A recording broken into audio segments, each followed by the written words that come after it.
मैं सी आदित्य शर्मा आप लोगों के लिए पब्लिक फाइनेंस का सेकंड लास्ट लेक्चर लेकर आ गया हूँ। कैसे भैया आप सभी लोग? बहुत ठंड हो रही है, लगता है बर्फ गिरने वाली है। बर्फ नहीं, टेम्परेचर बढ़ाना पड़ेगा। नमस्कार नमस्कार नमस्कार दोस्तों, देव सब सुनो। चरण स्पर्श, हाउ फील हो गया मेरे को? चरणों का स्पर्श तेरा महसूस हो गया मुझे। हेलो दर्शन, ऋषभ, तुषार, ये लो। नमस्ते नमस्ते नमस्ते नमस्कार, आदाब, सत श्री अकाल, Satyam. Hello Rohan, Arun, Rupali, hello everybody. अब मैं आपसे एक रिक्वेस्ट करूंगा सर। क्या रिक्वेस्ट करने वाले हो आप? बेटा बस मुझे मेरे ही नोट्स की लिंक है ना आपके पास, जो जी ड्राइव की, भेज दो, क्योंकि मैं आज दूसरे पीसी से लॉग इन हूं। मैं ऑफिस आया हूं और आज यहां से लेक्चर लूंगा। Kind of uncomfortable it is to take lecture somewhere else. मैं जनरली घर पे 10:30 बजे पहुंच जाता हूं, और आज भी निकल नहीं पाया, तो यहीं से लेक्चर लेना पड़ेगा रात भर। भेज दीजिए जी ड्राइव लिंक। ढेले भर की आवाज नहीं आ रही है, इसका स्पीकर गया, मेरे को कुछ भी सुनाई नहीं दे रहा है। प्रॉब्लम हो गई है इसमें। और एक्चुअली इंपॉर्टेंट इंपॉर्टेंट कॉल भी आ रहे हैं, और दूसरों को क्या है, बच्चों को दूसरों को पर्सनल नंबर भी नहीं दे पा रहा हूँ, तो यहाँ तकलीफ आ गई है।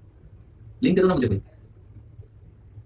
अभी ब्रेक है ना, मतलब 4 से 6, 6 बजे मैं इसको बनाने दे दूंगा, देखते बनता क्या। बुरा तो था, स्पीकर डालेगा। हाँ जी, लिंक भेज रहा है कोई तो मैं ही फिर खोज के निकालूंगी। तो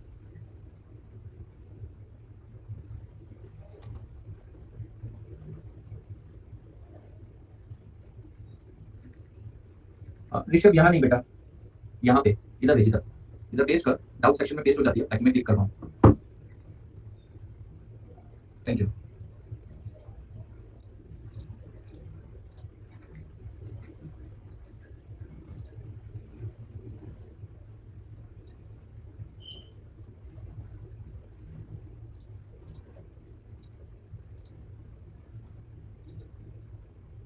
नहीं,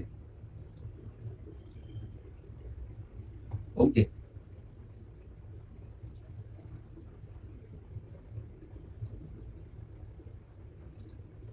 ओके बेटा। हम लोग पब्लिक फाइनेंस पढ़ रहे थे बेटा, और पब्लिक फाइनेंस के हम लोग 4th यूनिट पर है, फिस्कल पॉलिसी। बेटा बहुत आसान यूनिट है और बहुत ही इंटरेस्टिंग है, एक्चुअली वेरी इंटरेस्टिंग, मजा आएगा आपको।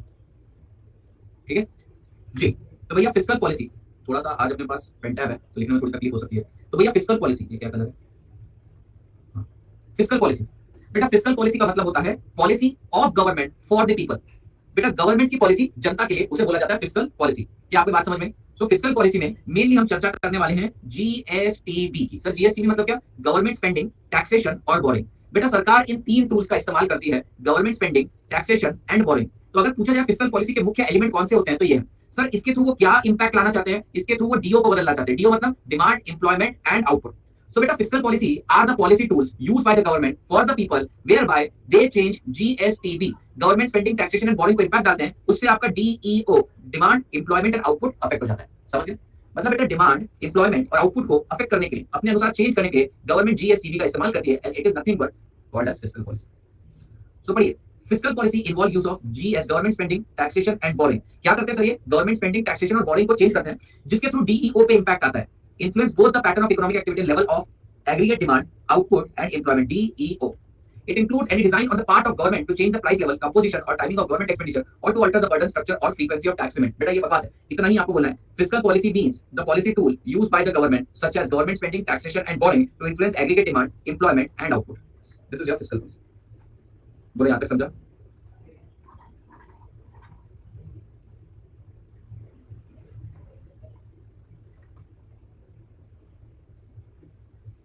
अजय, बड़े आगे कोई डाउट? लिख लो बेटा, लिख लीजिए। GSTB, DEO, government spending, taxation, boring को चेंज करते हैं, जिससे डीओ में इन्फ्लुएंस आ जाता है।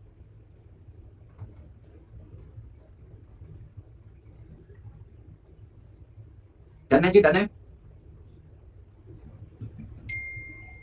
किसका फोन बजा? ठीक, आगे।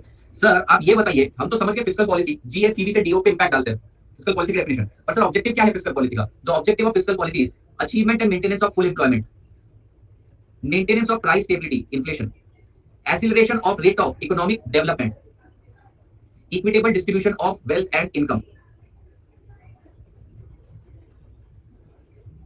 वाइट, ये वीड। तो बेटा फिस्कल पॉलिसी के ऑब्जेक्टिव क्या है? सबसे पहले बेटा equitable distribution of wealth and income.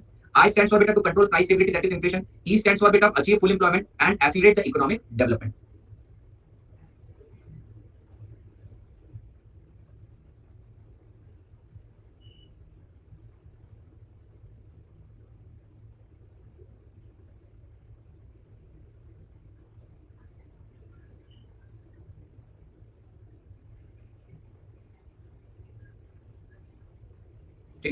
याद हो गया?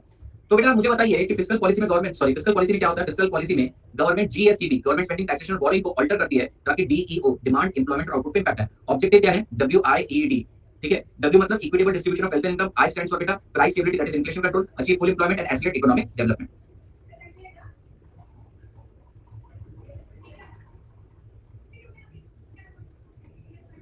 बोलिए, समझा?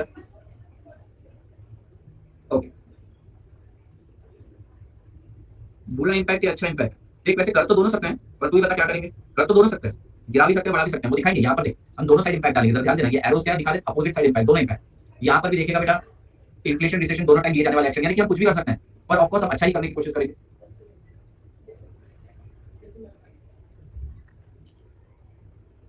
तो बोले किसको क्या इशारे कर रहे हो? चाय वाले आ गई है, बोले चाय चाहिए क्या? मैंने बोला नहीं, खाना नहीं खाया मैंने अब तक। मतलब ऐसा बोला नहीं मैंने उनको, मैंने बोला यही कर दो बाहर उठ के। मैं ऑफिस में आया हूँ आज मेरे, फिर आज एक मीटिंग थी ऑफिस, ऑफिस के अंदर एक स्टूडियो भी है। ऑफिस को के लायक नहीं है, ये फिक्स है बेसिकली, जो कैमरा है यहाँ पे फिक्स है, हिल नहीं सकता, चिपका हुआ है। और ये तो स्टूडियो है, बाहर क्या आवाज आती है फिर।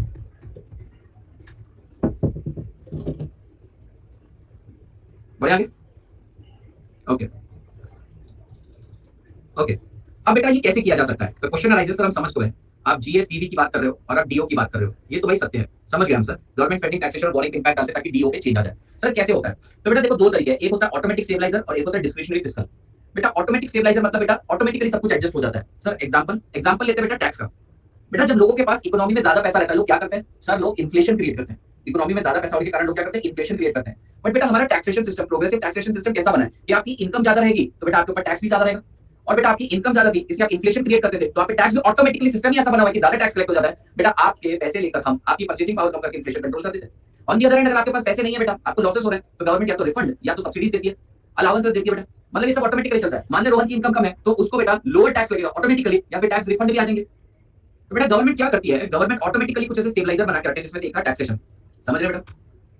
अब जैसे देखिए, आपकी इनकम बढ़ती है तो आपको टैक्स भी ज्यादा पे करना पड़ता है और सेस भी ज्यादा हो जाता है।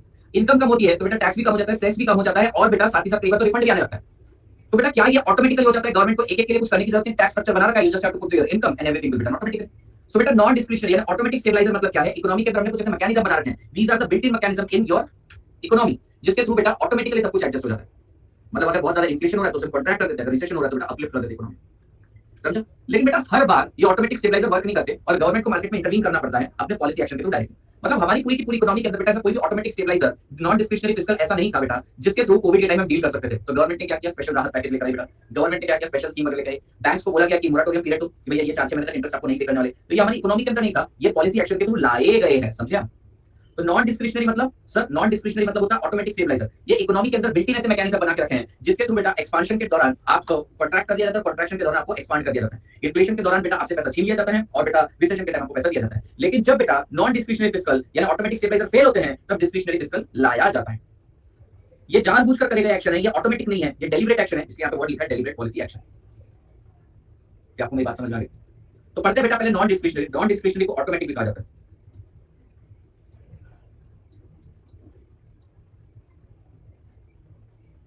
नॉन डिस्क्रिशनरी को क्या कहते हैं? ऑटोमेटिक। अरे तुम बोया नहीं।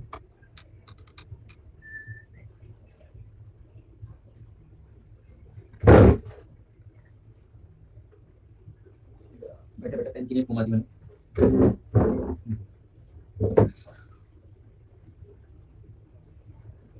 मेरे पास ऐसा पेन टैब है, मैं उस पर लिखता नहीं, उसको यूज करता नहीं। मैंने रोज उसको थोड़ा थोड़ा छेड़ छेड़ के तोड़ दिया। इसके साथ यही होने वाला है, जितने ज्यादा दिन यहाँ बैठूंगा रखा हुआ। ये तो प्रणव सर का है, शौकीन आदमी प्रणव सर। यहाँ लैपटॉप ऐसे ही, टैबलेट ऐसे ही पड़ा हुआ है, एक वहाँ पे पड़ा हुआ है, एक आईपैड यहाँ पे पड़ा है, यहाँ पे 7 सिस्टम लगा है। कितने लोग हैं हम? 7 सिस्टम लगा। लोग कितने हैं? 2। जिसमें वो यहाँ क्लास लेते नहीं, मैं तो आप जानते हो लेता है। 7 सिस्टम है, एक आईपैड है, एक टैबलेट है सैमसंग का, ये पेन टैब है, 7 सिस्टम लगा है। शौकीन आदमी, क्या करना है वो समझ नहीं आता। अच्छा बेच भी दो ना तो भी उनको पता नहीं चलेगा, बेच भी दो तो पता नहीं चलता। ओके, तो भैया ऑटोमेटिक स्टेबलाइजर, यहाँ पर एक वर्ड याद रखना है आपको, built in mechanism. Built in mechanism. Sir non discretionary में जीडीपी ऑटोमेटिक बढ़ रही है, बेटा GDP is not a tool, GDP is not a tool, GDP is outcome. मतलब बेटा गवर्नमेंट ने क्या बोला, अगर तुम वर्ड पे ध्यान दो कि भैया जीएसटीबी को इन्फ्लुएंस करके मैं डीईओ पे इंपैक्ट डालूंगा, मतलब मैं गवर्नमेंट स्पेंडिंग को एज अ टूल यूज करूंगा, टैक्स को एज अ टूल, बोरिंग को एज अ टूल यूज करूंगा, जिसके थ्रू ये रिजल्ट्स हैं। That is demand, employment and output. Output is nothing but GDP. तो बेटा ये क्या है, ये टूल्स हैं और तुम बात कर रहे हो रिजल्ट की। We can not change GDP, we can not use GDP as a tool. GDP is outcome, GDP is a result. Did you get my point? हाँ जी पढ़िए। नॉन डिस्क्रिशनरी फिस्कल मतलब automatic stabiliser. Non discretionary fiscal policy और automatic stabiliser are the part of structure of economy and are built in mechanism in fiscal mechanism that operates automatically. Automatically operate करता है बेटा, automatically to reduce expansion and contraction. बेटा औकात में रहने के लिए बोलता है। ज्यादा ही अगर मान लो उड़ रहा है तो तेरे को दबा देगा, और ज्यादा ही तो दबेला है तो तेरे को उठा देगा। समझ गया क्या बेटा? ये क्या कर रहे हैं, ये स्मूदन करते हैं इम्पैक्ट को ऑटोमेटिकली। हाँ ऑटोमेटिकली। बोलिए जी बोलिए। डन है जी, डन है। क्लियर है, क्लियर है, क्लियर है। ठीक है। It occurs when there is a change in economic condition, causes government expenditure and taxes change automatically। बेटा ये बोल रहा है कि अपने आप हो जाता है। कैसे? मान लो रिसेशन है, पहले इन्फ्लेशन की बात करते हैं। मान लो इन्फ्लेशन है, लोगों के पास पैसा पे करने के लिए ज्यादा है। क्यों? क्योंकि उनकी इनकम ज्यादा है। बेटा अगर उनकी इनकम ज्यादा है तो टैक्स ज्यादा लगा देगी, गवर्नमेंट के पास टैक्स कलेक्शन ज्यादा जाएगा। और मान लो बेटा इकोनॉमी में रिसेशन है, लोगों के पास पैसा ही नहीं है, गवर्नमेंट टैक्स कलेक्ट कर रही है, वो भी रिफंड करना पड़ रहा है। कई बार तो बेटा गवर्नमेंट को स्पेशल राहत पैकेज भी निकालने पड़ेंगे, पर बेटा रिफंड आएगा। It automatically it occurs when there is a change in economic condition, causes government expenditure and taxes automatically। बेटा गवर्नमेंट एक्सपेंडिचर मतलब रिफंड करना पड़ता है, टैक्सेस आपके पास आते हैं। For example personal income tax, corporate income tax and transfer payment. Transfer payment क्या बेटा? गवर्नमेंट को बेरोजगारी भत्ता देना पड़ता है। बताइए क्या ये चीज क्लियर हो गई है? बोलिए क्लियर है, क्लियर है, क्लियर है। यस। सो बेटा नॉन डिस्क्रिशनरी फिस्कल यानी automatic stabiliser are basically the built in mechanism in economy. इस इकोनॉमी के अंदर ऑटोमेटिक स्टेबलाइजर डाले गए हैं, जिसके थ्रू कॉन्ट्रैक्शन और एक्सपांशन को, फ्लक्चुएशंस को स्मूदन किया जाता है, कंट्रोल किया जाता है। बेटा यहाँ पे गवर्नमेंट का टैक्सेशन और स्पेंडिंग वेरी करता है। एग्जांपल ले लें। अब बेटा जब ये नॉन डिस्क्रिशनरी फिस्कल फेल होते हैं, तब जाके आते हैं ये deliberate policy action, discretionary fiscal. Discretionary मतलब क्या बेटा? डिस्क्रिशन से, हमारी इच्छा से, हमारी सोच से, स्व इच्छा से। तो बेटा discretionary fiscal policy refer to, ये वर्ड आना चाहिए डेलिब्रेट, ये जानबूझकर किए गए एक्शन है on the part of the government to change the level of expenditure और टैक्सेस। बेटा यहाँ पर भी टैक्स चेंज हो रहा है, एक्सपेंडिचर चेंज हो रहा है, पर ये कैसे हो रहा है? ऑटोमेटिकली। यहाँ पर भी बेटा टैक्स चेंज हो रहा है, एक्सपेंडिचर चेंज हो रहा है, पर कैसे? डेलिब्रेटली, जानबूझकर। It occur when there is unemployment और इन्फ्लेशन प्रॉब्लम। कि भाई रिसेशन और इन्फ्लेशन दोनों टाइम इस्तेमाल करते हैं। Example specific export duty, controlling inflation and recession by borrowing and spending. ये बेटा ऑटोमेटिकली हो जाता है। तो बहुत सिंपल है बेटा, इकोनॉमी के अंदर बिल्ट इन मैकेनिज्म है, ऑटोमेटिक स्टेबलाइजर है, जिसके थ्रू कॉन्ट्रैक्शन और एक्सपेंशन को कंट्रोल किया जाता है। ठीक है, ये अकर्स ऑटोमेटिकली। लेकिन डिस्क्रिशनरी फिस्कल के अंदर क्या होता है? डेलिब्रेट होता है बेटा। सेम चीज बट डेलिब्रेटली। वहां पर भी एक्सपेंशन कॉन्ट्रैक्शन रोक रहा है, सेम चीज बट डेलिब्रेटली। यहां पर ऑटोमेटिकली या डेलिब्रेटली। ये बिल्ट इन मैकेनिज्म है, बेटा deliberate policy.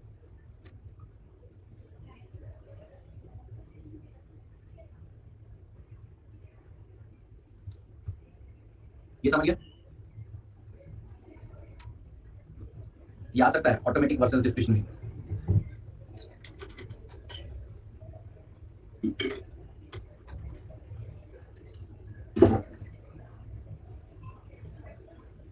Is this clear? Yes, let's proceed. चलिए बेटा ऑटोमेटिक स्टेबलाइजर में क्या होता है जरा ध्यान देना। मैंने आपको एग्जांपल दे दिया बेटा। ऑटोमेटिक स्टेबलाइजर में क्या होता है? ऑटोमेटिक स्टेबलाइजर में सर वही गवर्नमेंट एक्सपेंडिचर और टैक्सेस ऑल्टर हो जाते हैं। लेकिन ये कैसे होता है? ऑटोमेटिकली। टैक्स रेट सेट करके रखा है, इनकम बढ़ती जाएगी, ऑटोमेटिकली टैक्स ज्यादा आएगा, इनकम कम होती जाएगी भैया, टैक्स कम होता जाएगा तो रिफंड आएगा। तो ये पढ़ते हैं इसको। Change in the level of taxation and government spending, ये तो हम बात कर रहे हैं, are dependent on and are determined by the level of aggregate production and income. Hence, such change tend to occur automatically without any explicit action of government. So, the government program that automatically tends to reduce the fluctuation. क्या पास पता है आपको meaning? Automatic stabiliser का मतलब होता है built-in fiscal mechanism. Built-in fiscal mechanism through which government spending and taxation are altered and expansion and contraction are altered. Expansion and contraction are बेटा taken care of. बात समझ में क्या? नॉन डिस्क्रिशनरी फिस्कल की बात कर रहे हैं हम, यानी नॉन डिस्क्रिशनरी बेटा स्व इच्छा से नहीं, ऑटोमेटिक बात कर रहे हैं। सो ऑटोमेटिक स्टेबलाइजर क्या है? built-in mechanism हमारे फिस्कल पॉलिसी के अंदर, जिसके थ्रू क्या होता है सर? गवर्नमेंट की टैक्सेशन, सॉरी गवर्नमेंट के एक्सपेंस और टैक्सेशन ऑल्टर हो जाते हैं, जिसके थ्रू एक्सपेंशन और contraction कंट्रोल रहता है। Example personal income tax, corporate tax are automatic stabiliser. Explanation पढ़िए बेटा, ये ऊपर की ही बात बस नीचे एक्सप्लेन कर रहे हैं। इन ऑटोमेटिक और non discretionary fiscal policy tax and expenditure pattern are so framed that government so frame that taxes and government expenditure automatically changes। Same चीज बोली बेटा उन्होंने, ऑटोमेटिकली चेंजेस। अच्छा आप ये हमें बताइए इन्फ्लेशन के दौरान क्या होगा? बेटा इन्फ्लेशन के दौरान लोगों के पास पैसा ज्यादा, इनकम ज्यादा, तो बेटा ऑटोमेटिकली टैक्स ज्यादा कलेक्ट हो जाएगा। टैक्स ज्यादा कलेक्ट करने से क्या होगा? उनकी डिस्पोजेबल इनकम कम हो जाएगी बेटा, और पैसा कम रहेगा तो अब स्पेंडिंग कैपेसिटी कम होगी, इन्फ्लेशन कंट्रोल में आ जाएगा। रिसेशन में क्या होगा बेटा? गवर्नमेंट टैक्सेशन ऑफ कोर्स कम लगेंगे, कई केस में गवर्नमेंट तुमको रिबेट रिटर्न रिफंड दे देगी बेटा, तुम्हारे पास पैसा आएगा, पैसा आने से इकोनॉमी बढ़ेगी। भाई भैया कई बार तो गवर्नमेंट तुमको ट्रांसफर पेमेंट भी दे देगी, कई बार तो गवर्नमेंट तेनू ट्रांसफर पेमेंट भी दे देगी। बढ़िया। It involves built-in tax or expenditure mechanism that automatically increase aggregate demand when recession is there and reduces aggregate demand when inflation is there। भैया ये आपको पता चल गया कैसे करते हैं? अब आप अमीर हो गए तो they are going to tax you more, अगर आपके पास पैसा नहीं है they are going to tax you less, या फिर रिफंड देंगे, या तो बेटा तुम्हारे लिए कोई स्पेशल स्कीम लेकर आएंगे, transfer payment. Automatic stabiliser during recession, बताइए रिसेशन में क्या करेंगे बेटा? रिसेशन में क्या करेंगे सर? बहुत सिंपल है, रिसेशन में लोगों के पास पैसा नहीं है तो भैया ऑटोमेटिकली आप जब अपनी इनकम पंच करोगे इनकम साइड इनकम टैक्स की साइड पर बेटा, तो वहां पे आपका टैक्स कम होगा, कुछ केसेस में तो रिफंड भी आएगा और हो सकता है कि गवर्नमेंट तुमको ट्रांसफर पेमेंट भी कर दे। तो बेटा तीन चीजें होगी रिसेशन के दौरान, लो टैक्स कलेक्ट हो सकता है, या तो बेटा गवर्नमेंट रिफंड कर देगी, या तो बेटा तुम्हारे को रिफंड करने के लिए कुछ अमाउंट चाहिए तो ट्रांसफर पेमेंट करेगी। क्या हो जाएगा सर इससे? जरा सोचिए बेटा, लोअर टैक्स तुम्हारे हाथ में फिर ज्यादा इनकम बचेगी, बेटा तुम लोगों को रिफंड आए तो तुम्हारे हाथ में इनकम बढ़ेगी, और बेटा ट्रांसफर पेमेंट कर देगी तो इनकम बढ़ेगी, इनकम बढ़ने से क्या होगा, तुम स्पेंड करोगे तो उसमें स्पेंडिंग मल्टीप्लाई इन्वेस्टमेंट मल्टीप्लाई रहेगी और इकोनॉमी ग्रो कर जाएगी। सब्सिडीज भी दे देगी, सब्सिडीज भी ट्रांसफर पेमेंट है ना। With progressive tax structure there will be decline in proportion of income that is tax. भैया रिसेशन है, रिसेशन के चलते भी क्या होगा, रिसेशन में तुम्हारे से टैक्स कम कलेक्ट होगा, this would result in lower tax payment and tax refund. Simultaneously government expenditure increase to increase in transfer payment, government transfer payment भी करना चालू कर देगी तुम लोगों को। These two together provide proportionately more disposable income. समझ में आया आपको? अच्छा बेटा इन्फ्लेशन के दौरान क्या होगा, बस इसका विपरीत, तुम्हारे पास पैसा ज्यादा है, प्रोग्रेसिव टैक्सेशन के थ्रू बेटा तुम्हारे पास से ज्यादा आउट हो जाएगा। इनफैक्ट गवर्नमेंट नए टैक्स भी लेकर आ सकती है, इसके ट्रांसफर पेमेंट और रिफंड तो भूल जाओ। इससे क्या होगा बेटा, इससे तुम्हारा ज्यादा पैसा जाएगा गवर्नमेंट के पास, इन्फ्लेशन जो रहा था कंट्रोल कर लो, क्योंकि तुम्हारे पास पैसे नहीं बचे, टैक्स के फॉर्मेट तुम सब दे दिए। When an economy expand employment increases with progressive system of tax. Automatic तो नहीं है बेटा, लेकिन कुछ इकोनॉमी ऐसा करती है कि अगर आपकी इनकम जीरो रिपोर्ट हो गई तो automatically you will get refund. हमारी इकोनॉमी में नहीं है, पर कुछ इकोनॉमी में ऐसा बनाया जा सकता है, स्ट्रक्चर बनाया जा सकता है कि अगर आपका कुछ नहीं है तो आपको इतना इनकम भेजा। भैया इन्फ्लेशन के दौरान क्या करेंगे बताइए? इन्फ्लेशन के दौरान पैसा खींचना है, छीनना है, इन्फ्लेशन हो गया ना, लोगों से पैसा लेना पड़ेगा। When economy expand employment increase with progressive system of tax people have to pay higher tax as their income rise, this leave them with lower disposable income. Similarly corporate tax भी बढ़ जाते हैं बेटा, while higher income tax firm will be left with limited profit beta. Also during expansion unemployment falls, therefore government expenditure by way of transfer payment falls. बेटा expansion के दौरान क्या होगा, अनएम्प्लॉयमेंट तो कम हो जाती है तो गवर्नमेंट को लोगों को बेरोजगारी भत्ता देना भी पड़ता है। तो बहुत सिंपल है, सुनो सुनो बेटा जरा ध्यान देना। अगर ऑटोमेटिक स्टेबलाइजर की बात कर रहे हैं बेटा, अगर इकोनॉमी में इन्फ्लेशन है तो क्या करेंगे हम, पर्सनल टैक्स ज्यादा कलेक्ट करेंगे, कॉर्पोरेट टैक्स ज्यादा कलेक्ट करेंगे, तुम्हारे पास डिस्पोजेबल पैसा कम रहेगा। और बेटा क्योंकि इकोनॉमी में एक्सपेंशन है, लोगों के पास जॉब है तो जॉबलेस नहीं है, तो बेटा ट्रांसफर पेमेंट हो जाएगी, ट्रांसफर पेमेंट की जरूरत है। और भैया अगर रिसेशन होगा बेटा तो गवर्नमेंट क्या बोलती है, तुम्हारे पास टैक्स कलेक्शन मेरे पास आएगा कम, ऑटोमेटिकली टैक्स कम हो जाएगा प्रोग्रेसिव टैक्स स्ट्रक्चर के हिसाब से, और ट्रांसफर पेमेंट भी बढ़ जाएगी। बोलिए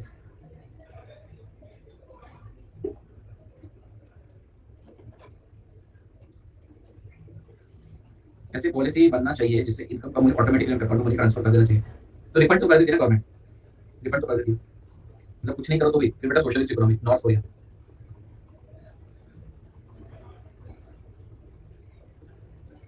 क्लियर है, क्लियर है, क्लियर है। किम जॉन ऐसा कुछ ना, किम जॉन बेटा जितना मैंने पढ़ा उसे रीड करो and give it 2 minutes, I will be back. ठीक है, यहां से यहां तक जितना पढ़ा है give it 2 minutes, I will back 5 minutes. तो झूठ अंदर से यस।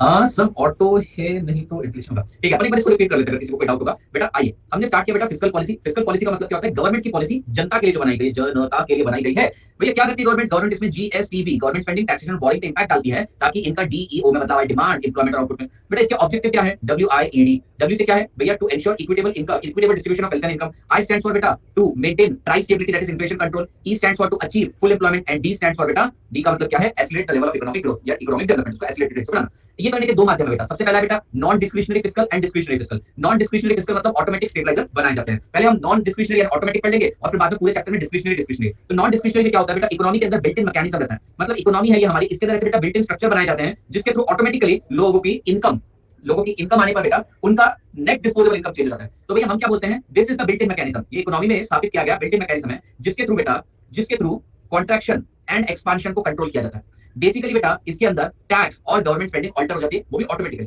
कैसे होती है वो भी मैकेनिज्म पढ़ेंगे। और डिस्क्रिशनरी फिस्कल क्या होता है बेटा, डिस्क्रिशनरी फिस्कल में यही होता है। डिस्क्रिशनरी फिस्कल के अंदर बेटा बस बिल्ट इन मैकेनिज्म ना होते हुए डेलिब्रेट पॉलिसी एक्शन होता है जिसके थ्रू बेटा एक्सपांशन और कॉन्ट्रैक्शन को ये कंट्रोल करते हैं। ऑफ कोर्स इसके अंदर भी टैक्सेशन और गवर्नमेंट स्पेंडिंग का रास्ता अपनाया जाता है, वो मैं आपको बताऊंगा।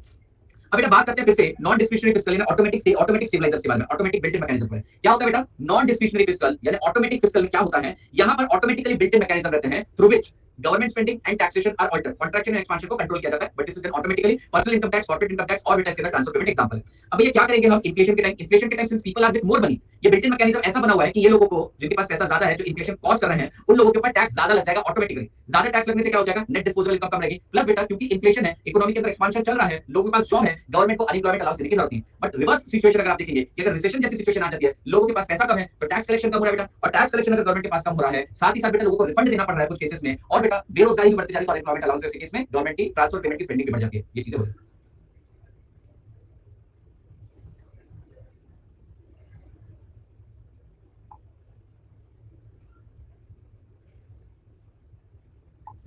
कळलं झालं समझ लो,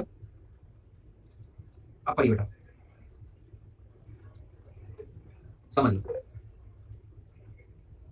देखिए बेटा देखिए सिचुएशन ऐसी है कि reduced income of firm and house hold है और मोर अनएम्प्लॉयमेंट है। बेटा क्या लोगों की इनकम कम है तो क्या बेटा लोगों को टैक्स कम पे करना पड़ेगा, लोअर इनकम और लोअर पर्सनल टैक्स, बेटा सॉरी लोअर पर्सनल और लोअर कॉर्पोरेट टैक्स बराबर है क्या? बेटा ये सिचुएशन है तो क्या होगा वो देख रहे हैं भैया, इकोनॉमी में ऐसे हालात है कि लोगों के पास इनकम कम है और अनएम्प्लॉयमेंट भी हो रहा है, तो क्या हो जाएगा बेटा? अब आप बोलो ऑटोमेटिक स्टेबलाइजर के अंदर, ऑटोमेटिक स्टेबलाइजर के अंदर ऑटोमेटिकली लोगों की कम इनकम जाएगी और इन लोगों को पर्सनल टैक्स और कॉर्पोरेट टैक्स कम पे करना पड़ेगा और साथ ही साथ क्योंकि अनएम्प्लॉयमेंट है तो गवर्नमेंट को ट्रांसफर पेमेंट अनएम्प्लॉयमेंट अलाउंसेस भी बढ़ाने पड़ेंगे। तो देखिए lower corporate tax and personal tax, more government का ट्रांसफर पेमेंट। अब इससे क्या होगा बेटा, जब हमने टैक्स कम चार्ज किया डिस्पोजेबल इनकम ज्यादा बची और बेरोजगारों के पास पैसा है, higher disposable income of household and firm, इससे क्या हो जाएगा? डिमांड बढ़ेगी, डिमांड बढ़ेगी तो प्रोडक्शन बढ़ेगा, प्रोडक्शन बढ़ेगा तो इंप्लॉयमेंट बढ़ेगी और इंप्लॉयमेंट बढ़ने से लोगों के पास पैसा आ जाएगा, पैसा ही तो नहीं था लोगों के पास पैसा आ गया, जॉब ही तो नहीं था जॉब आ गया।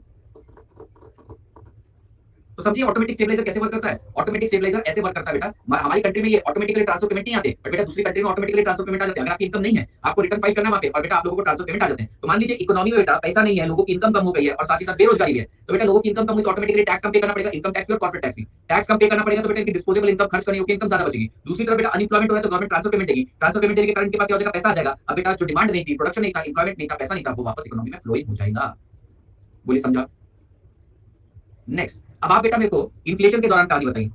इन्फ्लेशन के दौरान क्या बेटा लोगों के पास इंक्रीज इनकम रहेगी, ठीक है, एंड मोर एम्प्लॉयमेंट है बेटा, इकोनॉमी के अंदर मोर एम्प्लॉयमेंट है, तो इंक्रीज इनकम के कारण क्या होगा बेटा? टैक्स मोर, डिस्पोजेबल इनकम लेस और साथ ही साथ बेटा एम्प्लॉयमेंट ज्यादा है तो लेस ट्रांसफर पेमेंट, तो गवर्नमेंट की स्पेंडिंग भी कम होगी, लेस ट्रांसफर पेमेंट। अब बेटा लेस ट्रांसफर पेमेंट है तो लोगों के पास खर्च करने के लिए पैसा कम रहेगा और बेटा हायर टैक्स लगने के कारण भी लोगों के पास खर्च करने के लिए पैसा कम बचा है, तो पहले इकोनॉमी में जो ज्यादा पैसा था वो स्टेबलाइज करके कम कर दिया। समझ गए? हाँ, फिर वो सारा मैकेनिज्म चल जाएगा, demand decrease, production decrease, employment भी कम हो जाएगा। Is it simple and obvious?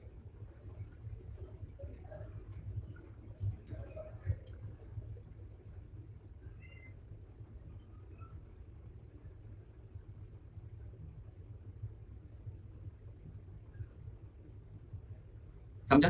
ये क्या था? ये ऑटोमेटिक होता है, ऑटोमेटिक नॉन डिस्क्रिशनरी। बेटा जब आपको कोई बीमारी होती है, समझिए फीवर होता है तो उसके लक्षण क्या रहते हैं? सब शरीर गर्म होने लगता है, नजर कमजोर होने लगती है, सर दर्द होता है, खाने की इच्छा नहीं होती है। सेम इन्होंने यहाँ पर बताया what are the symptoms of beginning of recession. क्या होता होगा बेटा? सर इंप्लॉयमेंट कम होती है, प्रोडक्शन कम होता है, लोगों की इनकम कम होती है, लोगों का एक्सपेंडिचर कम होता है और भैया गवर्नमेंट का खर्चा थोड़ा बढ़ने लगता है क्योंकि लोगों की इनकम कम होने के कारण ट्रांसफर पेमेंट बढ़ता है। भैया जीडीपी गिरती है, इंप्लॉयमेंट कम होती है, ग्रोइंग अनएम्प्लॉयमेंट, बेटा प्राइसेस गिरने लगते हैं, डिमांड गिरती है, प्रोडक्शन कम होता है और बेटा इंप्लॉयमेंट भी कम होती है। वो तो बोल दिया गवर्नमेंट। आंखें लाल होने लगती है, देखो उसने बताया, आखिर में बताया बिना रह नहीं पा रहा था, कुछ तो होता है सर, कुंज कुंज होता है, क्या कहूँ भाई, कुंज कुंज होता है। नॉन डिस्क्रिशनरी खत्म हुआ, क्या बात कर रहे सर? हाँ क्या बात कर रहे? हाँ इतना इजी, पूरा इजी है और आगे वाला पार्ट तो और चिल्लर है बेटा, ऐसा ना जुब जुब जुब खत्म होता, ये छोटा सा पार्ट है, ये भी जब जब जब रपा रप खत्म होता।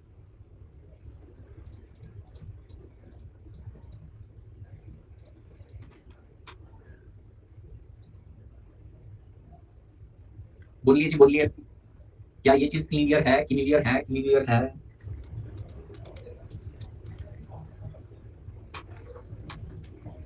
चला पुढे।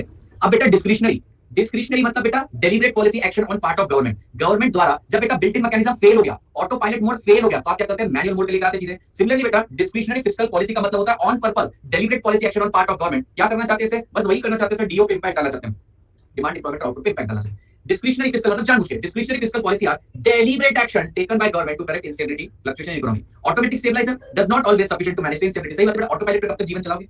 बराबर है, मैनुअल मोड पे तो नहीं पड़ता। अब जरा ध्यान देखना बेटा, क्या आप लोगों को सी I G X minus M ये कहीं देखा देखा सा, सुना सुना सा लग रहा है? सर 2.23 में वहां आउट ऑफ डिफ्लेशन होगा, कहां पे बेटा? हाँ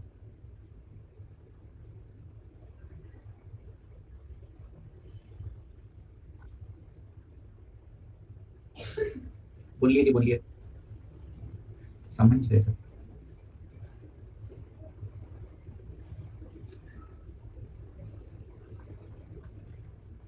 बेटा देखिए अब डिस्क्रिशनरी फिस्कल में क्या होगा? डिस्क्रिशनरी फिस्कल के अंदर डेलिबरेट पॉलिसी एक्शन लिए जाएंगे जिसके through C plus I plus G plus X minus M पे इंपैक्ट डालेंगे। जरा ध्यान देना, बड़ी आसानी से आप समझ में आ जाएगी आपको बात। बेटा इसमें से गवर्नमेंट जी को डायरेक्टली इन्फ्लुएंस कर सकती है, सी आई और एक्स माइनस एम को इनडायरेक्टली कर सकती है। क्यों? बड़ा ऑब्वियस रीजन है बेटा। जी स्टैंड्स फॉर गवर्नमेंट एक्सपेंडिचर, तो गवर्नमेंट को अपना एक्सपेंडिचर डेलिबरेटली चेंज करना तो डायरेक्टली पॉसिबल है ना भैया। सी आई और एक्स माइनस एम में क्या करेंगे बेटा, ये आप लोगों को मोटिवेट और डिस्करेज करेंगे। सर कैसे डिस्करेज करेंगे वो तो हम सीखेंगे। भाई एग्जांपल लेता हूं, फॉर एग्जांपल बेटा सी बहुत ज्यादा बढ़ रहा है, प्राइवेट फाइनल कंजम्पशन एक्सपेंडिचर बहुत ज्यादा बढ़ रहा है, तो गवर्नमेंट क्या करेगी बेटा, गवर्नमेंट तुम लोगों को बोलेगी काम करो, हम बोलेंगे क्या, तुम नेशनल सेविंग सर्टिफिकेट में क्यों नहीं पैसा लगाते। मैंने बोला ये क्या होता है, ये क्या होता है नेशनल सेविंग, अरे तुमको नहीं पता, उसको 12% इंटरेस्ट मिला, अरे बाप रे चलो मजा आता है, एक काम करता हूं मैं थोड़ा पैसा नेशनल सेविंग सर्टिफिकेट में डाल देता हूं। बेटा तुम्हारे पास से पैसा खींच गई गवर्नमेंट, डायरेक्टली नहीं खींचा, इनडायरेक्टली खींचा, पर बेटा इससे क्या हो गया, तुम्हारा सी कम हो गया। अब अगला बेटा आए इन्वेस्टमेंट के लिए बोलेगी, अरे क्या इन्वेस्टमेंट इन्वेस्टमेंट कर रहे हो, तुम मेरे पास पैसा लगाओ, तुम बेटा नेशनल इनको भी समझो सेम प्लान से, तुम गवर्नमेंट सिक्योरिटी में पैसा लगाओ नेशनल सेविंग सर्टिफिकेट में, तो बेटा क्या करें, डायरेक्टली इनडायरेक्टली इन्फ्लुएंस कर रहे हैं। फॉर एग्जांपल बेटा एक्सपोर्ट और इंपोर्ट को भी एनकरेज और डिस्करेज कर सकते हैं, कैसे प्रमोट कर सकते हैं ऐसी पॉलिसी बेटा जो एक्सपोर्ट के लिए फेवरेबल हो, इंपोर्ट के लिए इनफेवरेबल हो, या फिर बेटा वो रुपी को डेप्रिशिएट सॉरी एप्रिशिएट होने देगी, सॉरी डेप्रिशिएट होने देगी, इंपोर्टर का फायदा होने देंगे, रुपी को डेप्रिशिएट होने देंगे, इंपोर्ट नहीं एप्रिशिएट होने देंगे। देखते हैं किसको क्या करेंगे। ठीक है, आपको डिडक्शन दिलवाएंगे, आपको इन्फ्लुएंस करेंगे, बोलेंगे हमारे पास सेव करो, बोलेंगे नेशनल सेविंग सर्टिफिकेट। अब देखो जरा बेटा, तुम लोगों ने कभी हाउस प्रॉपर्टी सेल करी है तो तुम्हें कैपिटल गेन टैक्स लगता है, अभी कैपिटल गेन टैक्स लगता तो है बराबर है, लेकिन जरा देखो गवर्नमेंट क्या चाहती है, गवर्नमेंट बोलती है कि भैया देखो तुम्हारी प्रॉपर्टी हमें से कोई मतलब नहीं, पर तुम्हारे पास इतना तगड़ा मोटा पैसा आएगा, अगर तुम्हारे पास इतना तगड़ा मोटा पैसा आएगा तो तुम क्या करोगे, तुम इन्फ्लेशन को कॉज करोगे बराबर है, तो तुमसे पैसा छीनना पड़ेगा। पहला तरीका क्या है, टैक्सेशन। तो हमने बोला ये तो पाप है भैया, हमारी मोटी कमाई, हमारा पेशेंस तुम गवर्नमेंट ऐसे कैसे छीन कर ले जा सकते हो। तो बोला ठीक है तेरे पास पैसा आएगा, ये मुझे तेरे पास तो छोड़ा नहीं, मानता हूं तेरे पास से छीनना गलत है, तो एक काम करो तुम भैया नोटिफाइड सिक्योरिटीज जैसे रूरल इलेक्ट्रिफिकेशन बोर्ड है वहां पे पैसा डाल दो। तो गवर्नमेंट क्या चाहती है, तुम कभी उनका इंटेंशन समझो, जो पैसा आया है तुम्हारे पास तुम इसे इन्फ्लेशन कर सकते हो, तो गवर्नमेंट किसी ना किसी तरीके से आइदर टैक्सेशन या फिर इन्वेस्टमेंट द्वारा तुमसे वो छीन के ले जाएगी ताकि तुम इन्फ्लेशन ना कर पाओ।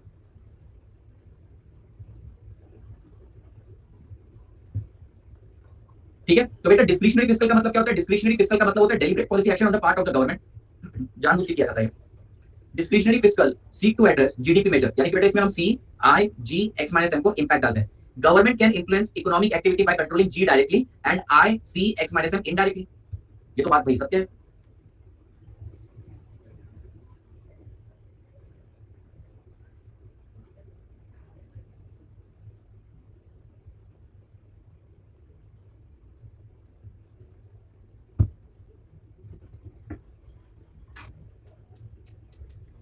बोलो ना एग्जांपल, स्पेसिफिक एक्सपोर्ट सब्सिडी, देखो गवर्नमेंट जानबूझ के स्पेसिफिक एक्सपोर्ट सब्सिडी लेकर आए, तो इसके थ्रू क्या होगा बेटा, एक्सपोर्ट प्रमोट होगा, एक्स माइनस एम की वैल्यू बढ़ेगी, and concession are example of boosting X minus M to promote export while import can be discouraged. Deliberate high level of government spending, देखो गवर्नमेंट कई बार क्या करेगी, रिसेशन में government जानबूझ के ज्यादा खर्चा करेगी ताकि इकोनॉमी में पैसा है। वही बेटा इन्फ्लेशन में गवर्नमेंट अपने पब्लिक पर कर्टेल कर देगी, रोकेगी by curtailing the expenditure during inflation. Increase in government borrowing during inflation, बेटा अगर तुम्हारे पास पैसा बहुत ज्यादा है तो गवर्नमेंट क्या करेगी, बोरो करेगी तुमसे। सर फुकट में बोरो करेगी क्या, नहीं, आपको इंटरेस्ट देगी, लालच देगी, बोलेगी नेशनल सेविंग सर्टिफिकेट में डालो, रूरल इलेक्ट्रिफिकेशन बोर्ड में डालो, प्राइम मिनिस्टर फंड में डालो, चीफ मिनिस्टर फंड में डालो, स्टेट डेवलपमेंट लोन में डालो। तो क्या करेंगे बेटा, ये तुमको ऐसे जबरदस्ती नहीं कर सकते, पैसा डाल, ऐसा नहीं कर सकते, इनडायरेक्टली इन्फ्लुएंस करेंगे, कैसे, इंटरेस्ट रेट वगैरह बढ़वा के। Increase in government borrowing during inflation is intended to reduce the disposable income and slacken the demand.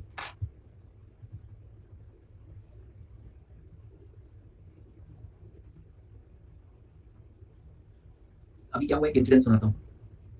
एक बच्चा है, 550 रुपए की अपनी बुक आती है बेटा कॉस्ट की, ठीक है, और बेटा 720 रुपए की बुक आती है अपनी एफएम की, जिसकी फाइनेंशियल कंडीशन ठीक नहीं है उन बच्चों को फ्री में प्रोवाइड कर देता हूं कई बार, तो टोटल हो रहा है 1220। तो बोलता है सर कोई डिस्काउंट दो, तो मैंने मेरे स्टाफ को बोल दिया कि ठीक है, बोलते 50 रुपए का डिस्काउंट है, दे दे। अब मेरी स्टाफ की यही खोपड़ी की, मैं बोलते सर 550 की बुक है, तो मैंने 10 टका दे दे, इसमें मैंने खुद 120 150 100 रुपए 200 रुपए दिया, दे देता हूँ गरीब बच्चों को दे देता हूँ। तो बोलते 50 रुपए, मेरी स्टाफ बोलती 50 रुपए डिस्काउंट देती है, तो मेरे को मैसेज करता है कि सर मेरे पेरेंट्स सिर्फ 1000 देने का बोल रहे हैं। मैंने बोला ओके, बेचारा आज दुख में होगा, पता है क्यों, क्योंकि उसको पता है क्या लगा होगा, शायद ज्यादा मांग लेता तो ज्यादा मिल गया होता। जब उसने बोला कि 1000, तो ओके इमेजिन करो बेटा, तुम एक सेलर के पास गए, ठीक है, कपड़ा खरीदने, वो बोलता है भैया 5000 की टी शर्ट है, 5000 की टी शर्ट है, तुम बोल रहे हो कि भैया मैं तो 4500 ही दूंगा, और उसने बोला ओके, तो तुम्हें कैसा दुख होगा, अरे यार शायद और बार्गेन कर सकते थे। थोड़ा तो दुखड़ा सुना अपना, नहीं सर परवड़ता नहीं, बहुत तकलीफ है, माल महंगा हो गया है, पुलिस पकड़ती है, बीवी के खर्चे बढ़ गए हैं, 3 बीवियां कैसे पालू। जब तक वो रोता नहीं तब तक आपको लगता है हाँ यार अब पैसा देना बनता है। तो मैंने उसको सीधा बोला ओके 1000, बेचारा टेंशन में आ गया, 200 बोल देता सब तो शायद उतना भी कर देते, लेकिन ऐसे भी लीकेज बच्चे रहते हैं। फिर थोड़ी देर बाद मैसेज करेंगे सर घर वाले 500 ही बोल रहे हैं, फिर मैं बोलता नहीं भैया अब तो 1200 में ही ले, तुरंत नहीं नहीं सर 1000 में।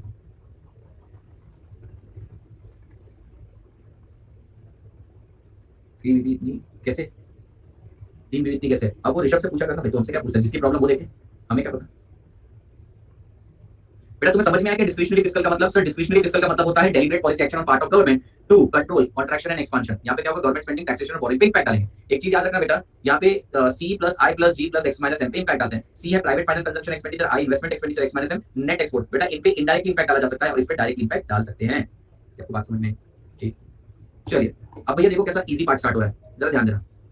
बेटा गवर्नमेंट के 4 टूल हैं, GST, बी और बी, एक और वो बाद में बताऊंगा अपन सर। तो अभी जीएसटी भी पहला कौन सा है, गवर्नमेंट स्पेंडिंग, दूसरा है टैक्सेशन और तीसरा है बोरिंग। अभी हम टैक्सेशन की बात करते हैं, टैक्सेशन क्या करती है गवर्नमेंट, जरा ध्यान देना।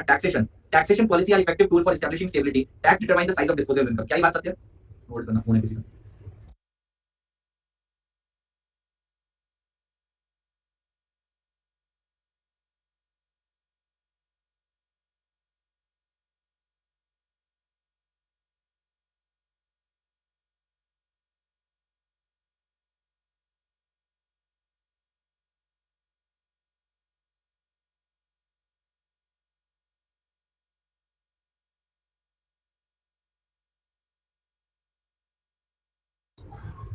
पता नहीं किसका सर, पता नहीं था तो आपने एक मिनट बात कैसे कर ली, वही मैं फिगर आउट कर रहा था। क्लास के बारे में कुछ बोल रही थी, क्लास करनी है या क्लास देनी है, समझ नहीं आया, तो मैंने बात कर दी थी। टैलेंट है। फिर क्या बोला, फिर वो लेडीज बोली कि जिनको क्लास करनी है मैं डायरेक्टली आपकी उनसे बात करूंगा। ओके आंटी, आंटी तो नहीं बोला, ओके बोला। ठीक है, जरा ध्यान से सुनिएगा। पहला टूल क्या है, टैक्स। बेटा मुझे बताइए टैक्स से क्या इंपैक्ट आता है, जरा सोच के बताइए। सर अगर टैक्स ज्यादा रहेगा तो हमारे पास डिस्पोजेबल इनकम कम हो जाएगी, और अगर टैक्स कम रहेगा तो हमारे पास डिस्पोजेबल इनकम बढ़ जाएगी। तो बेटा क्या टैक्स आपकी डिस्पोजेबल इनकम डिटरमाइन करता है? Yes. Taxes determine the size of disposable income in the hand of general public, which in turn determine aggregate demand and possible inflation and deflationary gap. Inflation deflation gap का तो बाद में देखेंगे, आएगा। चलिए भैया, इन्फ्लेशन के दौरान क्या करेगी गवर्नमेंट? देखा, इन्फ्लेशन अगर है इकोनॉमी में तो गवर्नमेंट बेटा पहले तो ऑटोमेटिक स्टेबलाइजर के हिसाब से अपने आप टैक्स ज्यादा कलेक्ट होना चालू हो जाएगा। दूसरा बेटा गवर्नमेंट नए नए टैक्स इंट्रोड्यूस करेगी। तीसरा टैक्स रिफंड कम हो जाएंगे। चौथा ट्रांसफर पेमेंट भी कम हो जाएगी, क्योंकि सबके पास तो जॉब है तभी तो पैसा है।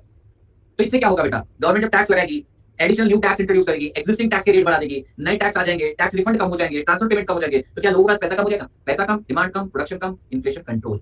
New tax can be levied at a rate and the rate of existing tax increase in order to reduce the disposable income and wipe out the surplus purchasing power. पैसा खींच के ले जाए। However, excessive taxation may stifle new investment and so this tool is to be used cautiously। ये बोल रहे कि भैया ज्यादा टैक्स के चक्कर में लोगों के पास इतना पैसा कम ना हो जाए कोई इन्वेस्टमेंट ना कर पाए। ध्यान से समझ। भैया रिसेशन के दौरान क्या होगा? रिसेशन के दौरान ऑटोमेटिक स्टेबलाइजर के हिसाब से बेटा टैक्स ऑटोमेटिकली कम कलेक्ट होगा। ठीक है, गवर्नमेंट टैक्स रेट भी कम कर देगी, गवर्नमेंट रिफंड करेगी, लोगों को ट्रांसफर पेमेंट देगी। बेटा इससे क्या हो जाएगा सर? इससे लोगों के पास डिस्पोजेबल इनकम का साइज बढ़ जाएगा, डिमांड बढ़ेगी, प्रोडक्शन बढ़ेगी, एम्प्लॉयमेंट बढ़ेगी, पैसा आ जाएगा। Contraction से हम expansion में चलेंगे। Lower personal tax lead to higher disposable income with people for consumption. Lower corporate tax lead firm sector for investment. Thus tax rate are well lowered in order to encourage the private investment. Consumption increases. Simple है, tax खत्म हुआ। इतना simple है, कुछ नहीं बोलने की कोशिश कर रहे हैं वो कि अगर आप टैक्स कम कर दोगे तो लोगों की पीडीआई पर्सनल डिस्पोजेबल इनकम बढ़ जाएगी, और बाकी का इफेक्ट आपको पता ही है। और अगर आप टैक्स बढ़ा दोगे तो पीडीआई गिर जाएगी।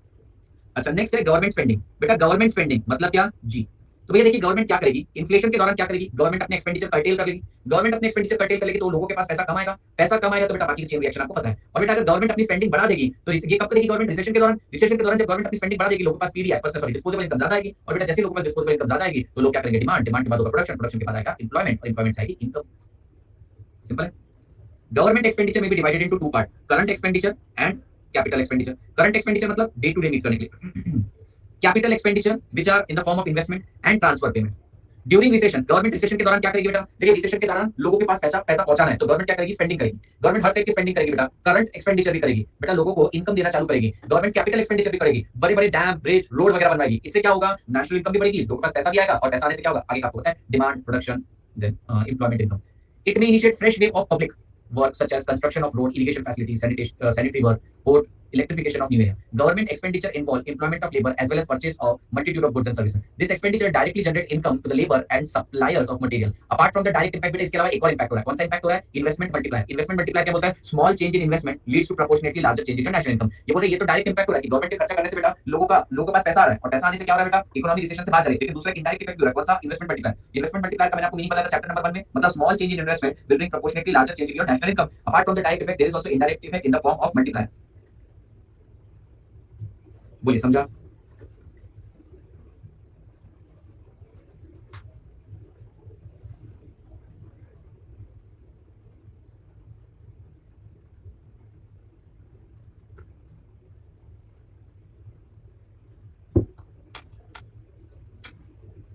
बात समझ में आई?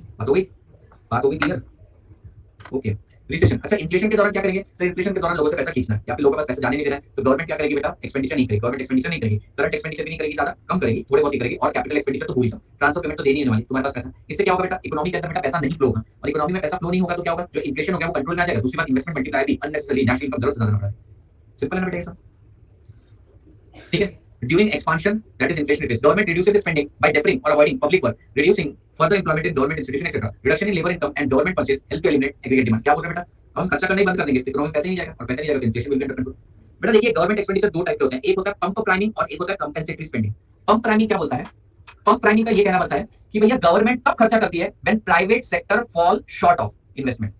बेटा ये बोल रहे हैं कि गवर्नमेंट सेक्टर तो तभी मार्केट में आती है जब बेटा प्राइवेट सेक्टर फेल होता है। और कंपेंसेटरी स्पेंडिंग का मतलब क्या होता है? Compensatory spending is set to resort when government spending is carried out with obvious intention. चलिए मैं आप लोगों को इसका मीनिंग बता दूं। मान लीजिए बेटा रोहन रोहन को एक बिजनेस करना है। जी सुनिए बेटा, रोहन को एक बिजनेस करना है और उसके पापा क्या बोल रहे हैं, रोहन बेटा जा कर ले बिजनेस। देखो जो बिजनेस करना है तू कर, देखो जो बिजनेस करना है कर, देखो जो करना है कर, देख ले। अगर तू फेल हुआ तो मैं तेरी मदद कर दूंगा, मैं तेरी हेल्प कर दूंगा, ठीक है। दूसरा बेटा रोहन को उसके, ये कौन सा हो गया? ये हो गया पंप प्राइमिंग। मतलब बेटा यहाँ पे गवर्नमेंट आपको हेल्प करती है जब बेटा प्राइवेट सेक्टर फेल होता है। अब बेटा समझिए दूसरा केस, इसके पापा बोलते हैं जा रोहन जा बिजनेस कर ले, मेरे को पता है तेरे से वैसे भी कुछ होने नहीं वाला है, तू घर संभाल नहीं पाएगा, मैं काम करते जाऊंगा, मैं अपना काम करते जाऊंगा, मुझे तेरे पे भरोसा नहीं है। इसे बोला जाता है कंपेंसेटरी स्पेंडिंग। मतलब गवर्नमेंट कंपेंसेटरी स्पेंडिंग तब करती है when they know that the private sector is not going to perform with an obvious intention. ठीक है, इस पे क्वेश्चन आता है पंप प्राइमिंग और कंपेंसेटरी स्पेंडिंग के बीच में, तो बेटर क्या बेटा? Pump priming. पंप प्राइमिंग मतलब तुम करो, प्राइवेट सेक्टर तुम्हें जो करना है, जरूरत पड़ी तो आ जाएंगे। सो भैया pump priming assume that the private spending become deficient. Pump priming assume that when, ये वर्ड इंपॉर्टेंट है, when private spending become deficient certain volume of public spending will help to revive the economy। ये क्या बोल रहे हैं? whenever private sector will fail, government expenditure will revive the economy। और दूसरा compensatory spending is said to be resorted to when the government spending is carried out with obvious intention to compensate for the deficiency in the private market। for obvious intention यहाँ पर when बेटा जब private sector fail होगा, when private spending will fall short of, then government spending will revive the economy, but compensatory spending is done with obvious intention to compensate the deficiency of private sector। बताइए बताइए।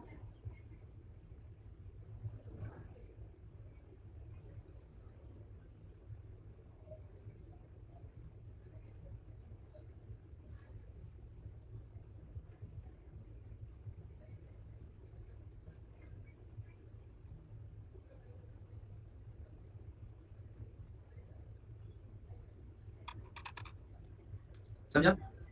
एक बात तो समझ में आ गई कि अगर रिसेशन है तो गवर्नमेंट एक्सपेंडिचर बढ़ा देती है, और अगर मान लो इन्फ्लेशन है गवर्नमेंट एक्सपेंडिचर गिरा देती है। तो इसमें क्वेश्चन आता है pump priming compensatory spending. Pump priming is done when private spending become deficient, जब प्राइवेट सेक्टर फेल होता है, and government expenditure is done to revive the economy, while compensatory spending is done with obvious intention to compensate the deficiency of private investment. ठीक है, हमने कौन कौन से tool देख लिया बेटा? जीएसटीबीबी के अंदर से हमने गवर्नमेंट स्पेंडिंग देख लिया, टैक्सेशन देख लिया, अब हम देखेंगे boring, and this boring means public debt. बेटा डेट दो टाइप के होते हैं, एक होता है इंटरनल डेट और एक होता है एक्सटर्नल डेट। अगर आप अपनी कंट्री से ही बोरो करें तो उसे बोला जाता है इंटरनल डेट, और अगर आप बाहर की कंट्री से बोरो करें तो उसे बोला जाता है external debt. So debt may be of two type, internal and external. When government borrow from its own people in the country it is internal debt, when it borrows from outside it is external debt. ठीक है, तो date समझा। अब ये date लेने के दो तरीके, डेट मतलब तुमसे पैसा लेने के दो तरीके, पहला है स्मॉल लोन और दूसरा है मार्केट सेविंग। इसका क्वेश्चन बनता है, पहले देखिए ये भी गवर्नमेंट का एक टूल है जीएसटीबी। तो बेटा जी गवर्नमेंट स्पेंडिंग, जीएस मतलब गवर्नमेंट स्पेंडिंग, टी मतलब टैक्सेशन, बी मतलब बोरिंग, बोरिंग को बोलते हैं पब्लिक डेट। अब डेट दो टाइप के हो सकते हैं, इंटरनल एक्सटर्नल। जब आप बेटा विद इन कंट्री बोरो कर रहे हो it is called as internal, बाहर से बोरो कर रहे हो it is called as external. बेटा लोन यानी कि पब्लिक डेट दो टाइप के हो सकते हैं, एक होता है बेटा स्मॉल स्मॉल सेविंग और दूसरा होता है मार्केट लोन। ये दोनों क्या होते हैं बताता हूं।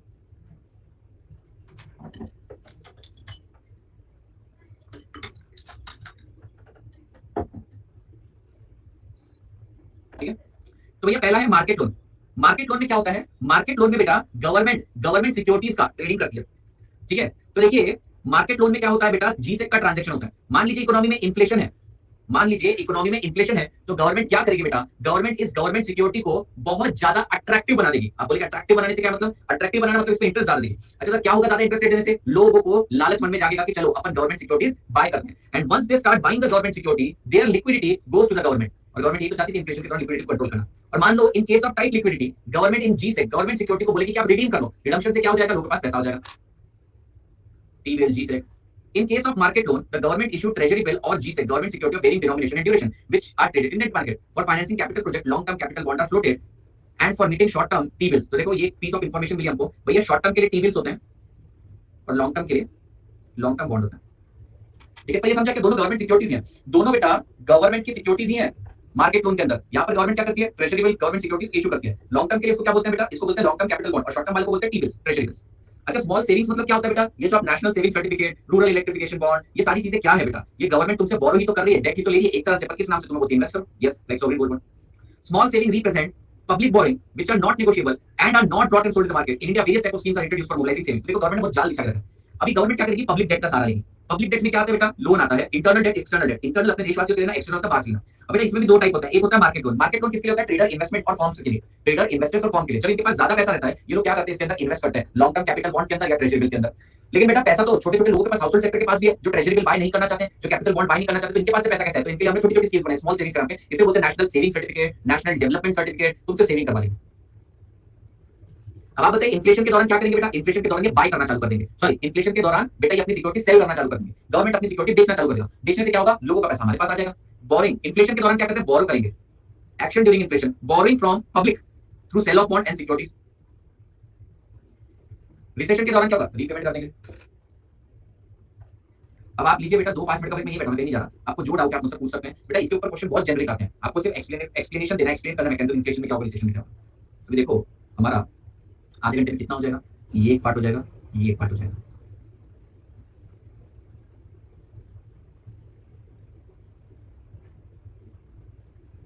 ठीक है, यहां तक करते हैं।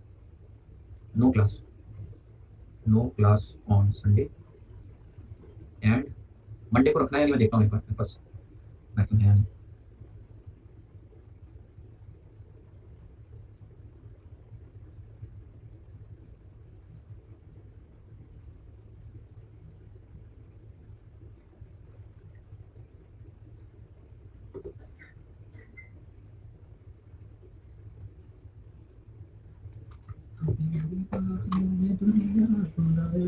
सेवेंटी सेवन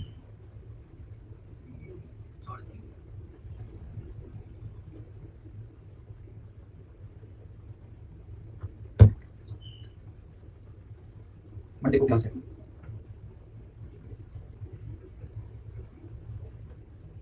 अरे वैसे भी मंडे को शाम को रखी ना, बस होगी।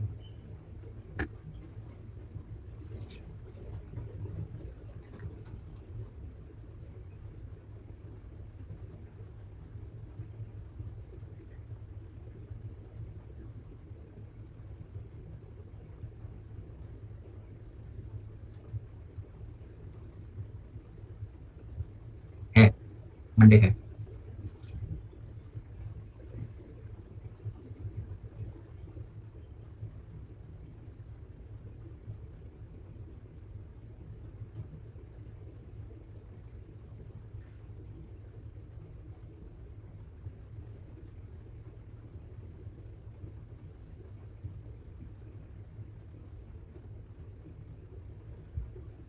मैंने विक्रम वेदा मूवी देखी है, वही है ना, स्टोरी सुनाता है, क्रिमिनल रहता है, शायद क्रिमिनल है ना, साउथ की देखी है मैंने ओरिजिनल, उसका नाम भी विक्रम वेदा ही है। उसमें है आर माधवन और विजय सेतुपति। वही कॉपी हो गया, पूरी कॉपी। पर मेरे को पर्सनली वो मूवी ऐसी नहीं लगी कि कॉपी करनी चाहिए, मतलब कुछ खास नहीं लगी मेरे को। सेम चीज है बेटा, ये तो बात वही होगी कि एक टीचर अपना फास्ट ट्रैक कोर्स भी बेच रहा है, रेगुलर कोर्स भी बेच रहा है सेम स्टूडेंट को। तो क्या है कि डायरेक्टर इंजीनियर बना रहा है, डबिंग करता है भाई, इससे अच्छा डबिंग है, डबिंग है। हाँ, डब है, डब देखिए, समझ में नहीं आता लोगों का। एक मिनट यार, मैं कंफ्यूज हो गया हूँ कि मैंने ये जो प्रिंट करने की फाइल देनी थी, ये कहाँ से होती है, हम लोग कम्युनिटी।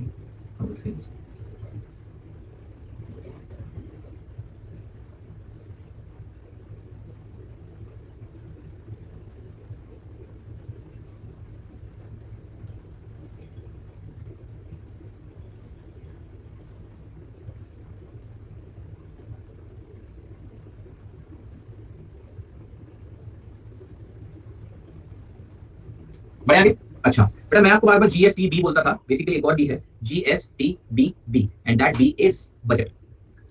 बेटा देखिए, तीन टाइप के बजट होते हैं। एक होता है बेटा सरप्लस बजट, एक होता है बेटा डेफिसिट बजट, और एक होता है बेटा बैलेंस बजट। सरप्लस बजट में क्या होता है, when revenue is greater than expenditure. Deficit में क्या होता है, revenue is less than expenditure. और बैलेंस में क्या होता है, revenue is equal to expenditure.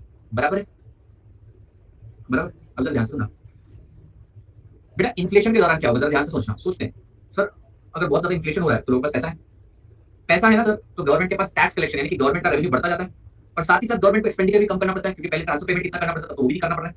तो बेटा ऐसे समय क्या हो जाता है, इन्फ्लेशन के टाइम पे रेवेन्यू बहुत ज्यादा रहता है, एक्सपेंडिचर कम रहता है, तो सरप्लस बजट देती है। अगर वही बेटा डेफिसिट बजट की बात करें, रिसेशन के केस में गवर्नमेंट के पास टैक्स कलेक्शन रेवेन्यू कम आता है और उनको वेलफेयर के लिए खर्चा ज्यादा करना पड़ता है, तो बेटा automatically revenue becomes less than expenditure, deficit budget, और अगर ये बैलेंस होता है तो बैलेंस बजट था। अब जरा ध्यान से सुनना, जब जब आपका डेफिसिट बजट है तो बेटा आप फाइनेंस कैसे करोगे? मतलब सर मेरा रेवेन्यू आ रहा है 100 और मेरा खर्चा आ रहा है 200, ये कैसे संभव है? तो आपको फाइनेंस करवाना पड़ता है, आपको डेट लेना पड़ता है, फॉरेन डेट वगैरह लेना पड़ता है। और बेटा ये जो डेट है ना, इससे आपका नेशनल डेट बढ़ता है, नेशनल डेट बढ़ता जाता है। मतलब अब जितनी बार आप डेफिसिट बजट दोगे, आपका नेशनल डेट बढ़ता जाएगा। And national debt is nothing but the difference between current revenue and current expenditure, से आपका नेशनल डेट बढ़ता जाएगा। बेटा लेकिन जब जब आप सरप्लस बजट दोगे तो आपका नेशनल डेट कम होता जाएगा, बराबर है? क्योंकि रीपेमेंट करते रहोगे, सरप्लस बजट क्या करोगे? सेल पेमेंट करोगे।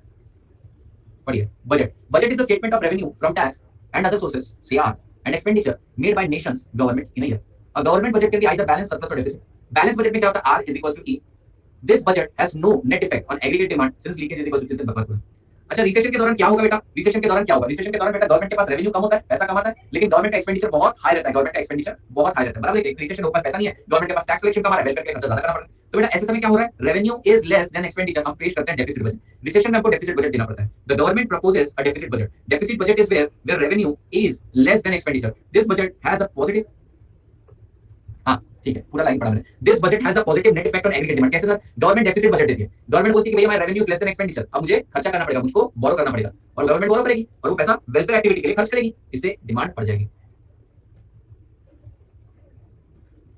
बेटा डेफिसिट बजट का मतलब समझा क्या? डेफिसिट का बजट का मतलब होता है revenue is less than expenditure. आपका रेवेन्यू कम है, आपका एक्सपेंडिचर ज्यादा है, तो क्या करना पड़ेगा बेटा? आपका रेवेन्यू कम है, एक्सपेंडिचर ज्यादा है, तो डेफिसिट बजट डालना पड़ेगा। अब डेफिसिट बजट के दौरान क्या होगा जरा सोचिए, पैसा कम आ रहा है, खर्चा ज्यादा करना पड़ रहा है, खर्चा ज्यादा करने से क्या हो रहा है बेटा? इकोनॉमी में वेलफेयर हो रहा है। आप सोचिए, अदर वे राउंड सोचिए कि भैया डेफिसिट बजट से फायदा कैसे होने वाला इकोनॉमी का? बेटा डेफिसिट बजट नहीं जा रहा, पहले ये सोचिए रिसेशन चल रहा है, रिसेशन के दौरान क्या होगा? सर रिसेशन के दौरान गवर्नमेंट के पास टैक्स कलेक्शन कम आएगा और गवर्नमेंट को खर्चा ज्यादा करना पड़ेगा, बराबर है? गवर्नमेंट के पास रेवेन्यू आएगा कम और गवर्नमेंट को खर्चा ज्यादा करना है। सर गवर्नमेंट को खर्चा ज्यादा क्यों करना है? क्योंकि इकोनॉमी को बूस्ट करना है, बराबर है कि नहीं? बेटा इकोनॉमी में पैसा नहीं है तो गवर्नमेंट के पास पैसा कम आ रहा है, रेवेन्यू कम है, लेकिन उसको इकोनॉमी को बूस्ट करने के लिए एक्सपेंडिचर करना पड़ेगा, खर्चा बढ़ाना पड़ेगा। बेटा तो क्या इस स्थिति के अंदर रेवेन्यू आ रहा है कम, खर्चा करना पड़ रहा है ज्यादा, तो ये स्थिति तो डेफिसिट बजट की है, ऐसे समझिए।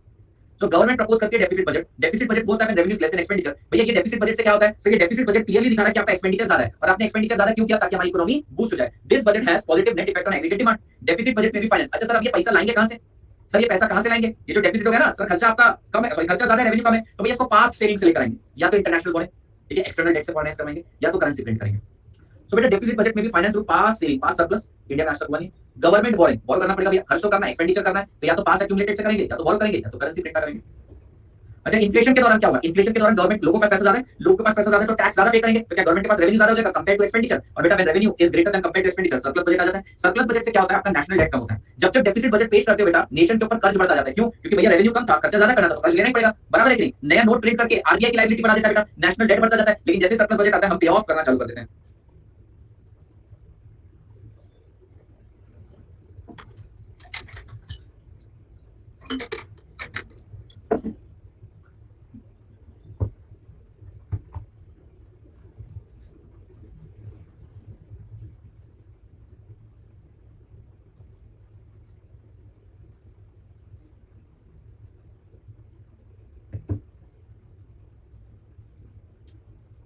भैया कहने की चीज ऐसी है, इंडिया के अंदर बहुत इफेक्ट साइमल्टेनियसली चल रहा है। मैं ये सवाल को टच नहीं करना चाहता था पर बताता हूँ। बेटा इंडिया में इन्फ्लेशन है, लेकिन इन्फ्लेशन कॉज करने वाले लोग बहुत लिमिटेड है। बेटा कुछ कम लोगों के कारण ही चीजों के दाम बढ़ते जा रहे हैं, स्टिल बेटा चलिए बढ़ रहे हैं। तो बेटा लोगों के पास पैसा ये तो दिख रहा है, इसलिए टैक्स ज्यादा पे करते हैं। बट बेटा हमारे देश में दूसरी एक और चीज है, अनएम्प्लॉयमेंट भी बहुत ज्यादा है। आइडियली होना क्या चाहिए? इन्फ्लेशन बढ़ रहा है, साथ ही साथ एम्प्लॉयमेंट में भी मैच करना चाहिए, क्योंकि इन्फ्लेशन बढ़ रहा है, चीजें महंगी हो रही है, तो लोगों के पास जॉब भी होना चाहिए। पर हमारे देश में क्या हो रहा है? इन्फ्लेशन हो रहा है, which is suppose to increase at a moderate rate, वो तो बढ़ जाए, पर दूसरी तरफ एम्प्लॉयमेंट भी कम हो रही है, तो गवर्नमेंट तुमसे जो कलेक्ट करती है उससे कई गुना ज्यादा डिस्ट्रीब्यूट करना पड़ता है। गवर्नमेंट डेफिसिट स्टैगफ्लेशन है बिल्कुल।